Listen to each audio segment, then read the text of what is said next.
ल है साथीहरू, आजको मेरो यो भिडियो चाहिँ बालेन्द्र शाहले चाहिँ काठमाडौँमा चाहिँ अब थाहा छ, सबैलाई नै थाहा छ होइन, सुकुम्बासी बस्तीमा चाहिँ डोजर हिजोदेखि पेलेको पेलै हुनुहुन्छ होइन। सुकुम्बासीहरू भत्केको भत्कै छन् घरहरू।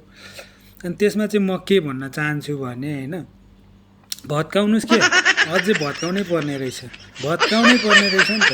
यो भिडियो हेर्नु त यहाँ साथीहरू, यो भिडियो एकतालि हेर्नु त।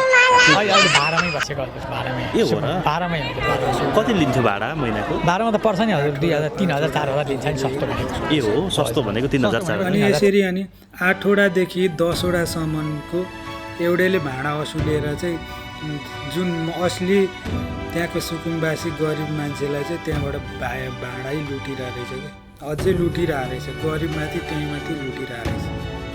अनि भत्काउनु परेन त सुकुम्बासीको नाममा, अनि धन्दा चलाइरहेको रहेछ।